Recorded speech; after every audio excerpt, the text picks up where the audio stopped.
Hello friends, welcome to our YouTube channel Aasan Raah for you.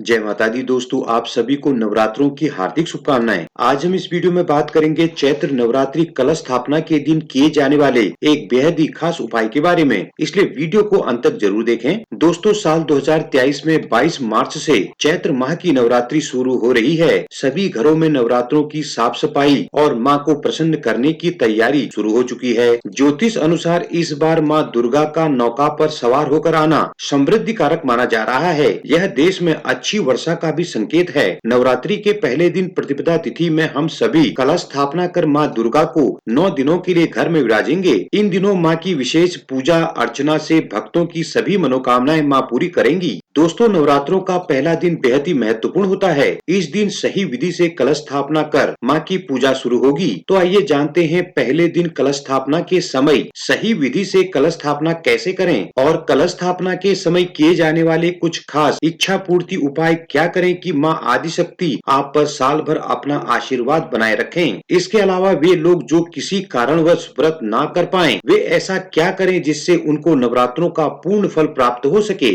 घट स्थापना शुभ मुहूर्त। दोस्तों, चैत्र नवरात्रि कलश या घट स्थापना 22 मार्च दिन बुधवार को होगी। घट या कलश स्थापना का शुभ मुहूर्त होगा 22 मार्च की सुबह 6:23 से सुबह 7:32 तक। शुभ मुहूर्त की कुल अवधि होगी 1 घंटा 9 मिनट की। इस बार घट या कलश स्थापना के लिए कोई अभिजीत मुहूर्त नहीं है। दोस्तों, कलश या घट स्थापना के लिए इस बार 22 मार्च को सुबह 6:23 से सुबह 7:32 तक अर्थात कुल 1 घंटा 9 मिनट का ही समय मिलेगा। इस समय में कलश स्थापना करना श्रेष्ठ रहेगा। कलश स्थापना कैसे करें? दोस्तों, कलश स्थापना से पहले स्नान कर स्वच्छ वस्त्र धारण करें। अब शुभ मुहूर्त देखते हुए पूजा स्थल को गंगा जल से पवित्र करें और फिर कलश या घट स्थापना की विधि प्रारंभ करें। सबसे पहले घट स्थापना के लिए सही दिशा यानी ईशान कोण का चुनाव करें और इस जगह पर शुभ मुहूर्त में जवारे बोलें। जवारों के ऊपर कलश की स्थापना करें। इसके लिए मिट्टी, पीतल या तांबे का एक कलश लें। कलश में साफ ताजा जल भरकर थोड़ा सा गंगा जल इस जल में मिला लें। अब कलश में साबुत अक्षत के कुछ दाने, सुपारी, दुर्वा घास, पीली हल्दी की एक गांठ, 1 रुपये का सिक्का और पीली सरसों के कुछ दाने डाल लें। कलश में स्वास्तिक बनाकर उस पर मौली बांध लें। कलश में आम या अशोक के 5-5 पत्ते लगा लें। अब इस कलश के ऊपर चावलों से भरा एक बर्तन रखें और फिर एक नारियल को चुनरी से लपेटकर चावलों से भरे इस पात्र के ऊपर स्थापित कर दें। जब आप पहले दिन कलश स्थापना करें, तब कलश स्थापना के समय 11 दाने साबुत गेहूं के या चावल के लेकर चुपचाप किसी को बिना बताए कलश के नीचे दबा दें। इस उपाय से सभी परेशानियां दूर होती हैं और घर परिवार में सुख समृद्धि का आगमन होता है।